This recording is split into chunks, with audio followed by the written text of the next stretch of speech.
நீ யாரா முதல்ல? நீ யாரு? Who are you? நீ யாரு?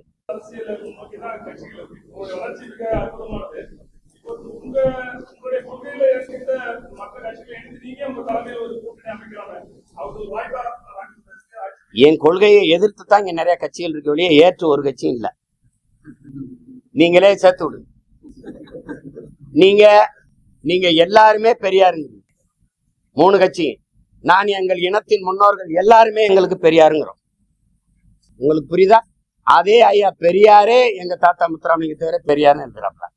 எங்களுக்கு எங்க அண்ணன் புதுவரை எத்தனதுரை எங்கள் தாத்தா கியாப்பை விஸ்வநாதர் தமிழ் இனத்தின் பெரியாருன்னு பேசுறது இருக்கு. எங்களுக்கு ஒவ்வொருத்தனும் பெரியார். அப்ப கோட்பாட்டு அளவுல நாங்க மாறுபடுறோம். இந்திய துணைக்கண்டத்தில் இந்திய பெருநிலத்தில் எந்த ஒரு இனம் தன்னை திராவிடன் என்று வரையறுத்துக் கொள்ளும். திராவிட பண்பாடு, திராவிட நாகரிகம், திராவிட கலாச்சாரம், திராவிட கட்டட கலை என்று எந்த ஒரு இனம் தன்னை வரையறுத்துக் கொள்ளும், தன்னை அடையாளப்படுத்தும். என்னை ஏன் உலகத்தின் தொல்குடியை மூத்த ஒரு பேரினத்தை, என்னை ஏன் என் அடையாளத்தை திராவிட அடையாளமா மறைக்கிறேன்? சாதிய இழிவை தொடைத்தெறிய போராடுவதை விட செத்து ஒழிவது மேலானது. தொடைத்தெறிய போராடாமல் இருப்பதை விட செத்து ஒழிவதே மேலானதுனர் புரட்சியாளர் அண்ணல் அம்பேத்கர். அதேதான் நாங்க நினைக்கிறேன். எங்க மேல் சுமத்தப்பட்ட திராவிட இழிவை தொடைத்தெறிய போராடாமல் இருப்பதை விட செத்து ஒழிவதே மேலானதுன்னு நினைக்கிறேன்.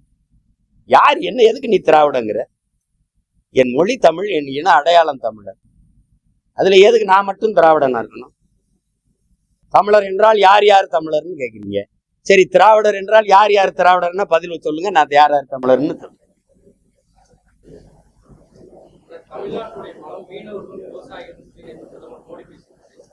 இல்ல அவரு தம்பி கேட்டதுக்கு சொல்லிடுறேன். ஒரு கத்தரிக்காயை நீங்க விளைய வைக்கணும்னா அதுக்கு எவ்வளவு காலம் கொடுக்குறீங்க?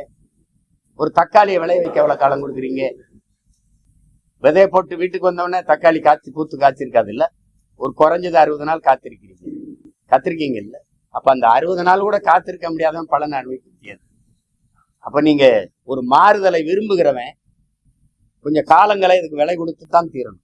ஏற்கனவே கட்டமைக்கப்பட்ட ஒரு கோட்பாட்டை தகர்த்து புதிய ஒரு கோட்பாட்டை உருவாக்க நினைக்கிறவன் கொஞ்சம் விலை கொடுக்கும். உடனே மாறிடும் அப்படின்னா அது இந்த மாற்றத்துக்கு மதிப்பு இருக்குது. உங்களுக்கு புரியுதுன்னு நினைக்கிறேன். மாறுதல் என்பது ஒரு மகத்தானது. அது எல்லாருக்கும் விருப்பமா இருக்கு. ஆனா அது கொஞ்சம் காலம் எடுத்துறது. அந்த காலம் வரை சகித்துக் கொள்கிற மனநிலையில என் மக்கள் இல்லை. அதனால என்ன ஆயிருதுன்னா இருக்கிறத வச்சு ஏதோ பண்ணிடும்ப்பா, நடந்தா நல்லதுதான், ஆனா நடக்கணுமே இப்படின்னு ஒரு சகிப்புத்தன்மை இருக்கு. அதையும் சேர்த்து மாற்றணும். அது கொஞ்சம் காலம். நான் இல்லைன்னா என் மக வெல்றா, நான் வெல்லலைன்னா என்ன என் மக வெண்டுட்டு போறா, என் மக வெல்லலைன்னா என்ன அவ புள்ள வெண்டுட்டு போறான். ஆனால் எங்க ஐயா சொல்வார்ல தேவர் மகன்ல, நான் ஒரு மரம் வைக்கிறப்போ ஆனா அதுல பழம் யாரு சாப்பிடுவா? சாப்பிட நான் இருக்க மாட்டேன், உன் மயன் சாப்பிடுவான், அப்புறம் அவன் புள்ள சாப்பிடுவான். விதை நான் போட்டது. இப்ப இந்த விதை யார் போட்டது? எனக்கு என் முன்னவன் போட்டான். இப்ப நான் தண்ணி ஊத்தி வளர்க்குறேன். இந்த மரத்தை என் பிள்ளை அப்படின்னு சாப்பிட போது என்ன இருக்கு? ஒரு தன்மானத்தோட நிக்கிறேன் பாருங்க ஒரு தமிழன். அங்க போனேன் 10 சீட்டு கை கட்டினேன், இவன் கூப்பிட்டா போனேன்னு. எங்கேயும் நாங்க நினைச்சதை இப்ப எல்லாரும் பேச்சுக்கல. இவ்வளவு நேரம் உங்களை சந்திச்சு ஒரு தலைவரை பேச சொல்லுங்க. இவ்வளவு கேள்வி கேட்கிறீங்க, நான் பொறுமையா பதில் சொல்லலாம். இப்படி யாரையாவது சந்திச்சு பேச சொல்லுங்க. கூட்டணிக்கு மாறி மாறி போறதுக்கு ஒரு விளக்கத்தை சொல்ல சொல்லுங்க. நியாயமான ஒரு காரணத்தை சொல்ல சொல்லுங்க. எங்க திமுகவை தூக்கி ஆட்சியிலிருந்து இறக்கி தூக்கி போடுறதே ஒரு இந்த கட்சிகளுக்கு கொள்கையா? மக்களின் நலன் சார்ந்து நல்ல ஆட்சியை கொடுக்கணும், மக்களுக்கு செய்யணும். கட்சி அரசியல், தேர்தல் அரசியலை கடந்து மக்கள் அரசியல் கொண்டு போகணும். விளம்பரம், செய்தி அரசியலை கடந்து சேவை அரசியல், செயல் அரசியல் கொண்டு போகணும். என் மக்களுக்கு அப்படி செய்யணும். அதுதான் இருக்க முடியும். திமுகவை ஒழிச்சிடணும். திமுக அப்புறப்படுத்திட்டு பேயை விரட்டி விட்டு பிசாசை உட்கார வைக்கிறது, பிசாசை விரட்டி விட்டு மறுபடியும் பேயை உட்கார வைக்கிறது இல்ல. எப்படி எங்க ஊர்ல சொல்லுவான், மதவாத கட்சிய தம்பி மதவாத கட்சியை முதல்ல கதவை திறந்து கூட்டிட்டு வந்த ஆள் யாரு? கோலம் போட்டு அப்படி வாசல்ல பூசணியில பூ வச்சு வர வச்சது யாரு? தெரியாது யாரு? அதை ஏன் சத்தமா சொல்ல மாட்டேற? கேள்வி மட்டும் சத்தமா கேட்கிற. தம்பி, கால் உண்ட விட மாட்டோம். அவன் ஏன் ராசா கால் உண்றான்? ஏன் தோல்ல தூக்கிட்டு வரிய ராஜா? அவன் கால் உண்றான்.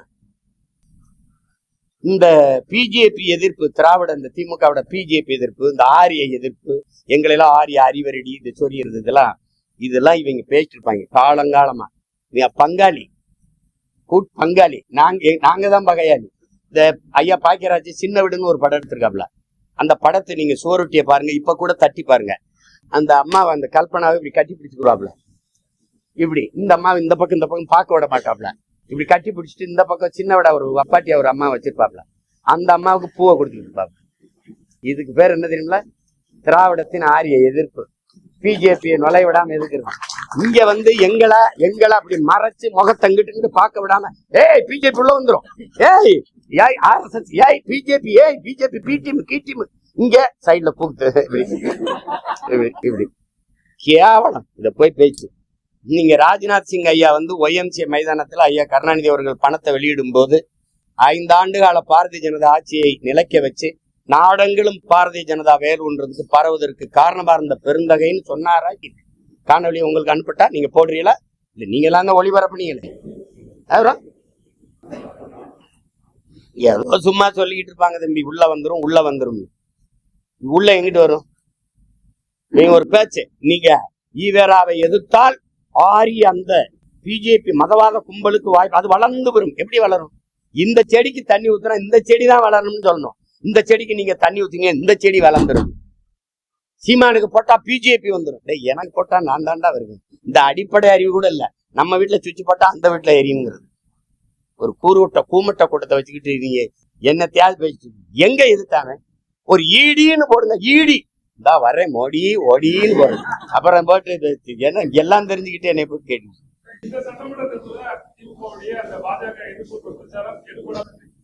எடுபடாது. அது ஒரு வெற்றி ஏமாற்று. இஸ்லாமிய கிறிஸ்தவ மக்களை வந்து அச்சுறுத்தி பயங்காட்டி அந்த வாக்கை குவிக்கிறது. ஏன்னா அது 15 விழுக்காட்டுலதான் அது மஞ்சள் குளிச்சுக்கிட்டே இருக்கு. சிறுபான்மை மக்கள்னு சொல்லும் போதே அது எவ்வளவு பெரிய துரோகத்தை செய்யும். சிறுபான்மை மக்களின் பாதுகாப்பு சொல்ற நீ யாரு? முதல்ல நீ யாரு? நீ மொழி சிறுபான்மை, நீ ஒரு இன பெரும்பான்மையை போய் மத சிறுபான்மைன்னு சொல்லி அவனை மிரட்டுற. சிறுபான்மை மக்களின் பாதுகாப்புன்னு சொல்லும் போதே என் மக்களை நீ அச்சுறுத்துற. அந்த வார்த்தையில என்ன பாதுகாப்பு? என் வீட்டுக்கு தனியா போலீஸ் போர்ஸ் போடுவியா? இல்ல வாட்ச்மேனா நின்று பாதுகாப்பியா? யாரு நீ? முதல்ல ஒரு ஒட்டுமொத்த நாட்டு மக்களின் பாதுகாப்புன்னு பேசுறவன் தான் தலைவன். அங்கதான் இந்து, இஸ்லாம், கிறிஸ்தவன், பௌத்தன் எல்லாருக்குமான பாதுகாப்பு இருக்கு. அதுல என்ன ஸ்பெஷல் போர்ஸ் போடுவியா? கிறிஸ்தவ இஸ்லாமிய பாதுகாப்பு, சிறுபான்மை பாதுகாப்பு. நீ யாரா? முதல்ல நீ யாரு? நீ யாரு? நீ பெரும்பான்மை. எப்படி பெரும்பான்மை? மதம். உலகத்துல எங்கடா மதம் ஜாதியை வச்சு மனிதனை கணக்கிட்டு இருக்கான்? மடப்பல மொழி இனமா தாண்டா உலகம் புறா கணக்குமா? அப்ப நாங்க பெருத்த தேசியனத்தின் மக்கள். என் மொழி தமிழ், என் குடி தமிழ், நான் ஏற்றிருக்கிற சமயம் மார்க்கம். என் சமயம் இந்த கிறிஸ்தவம், என் மார்க்கம் இஸ்லாம், என் சமயம் இன்னைக்கு இந்துன்னு இருக்குது.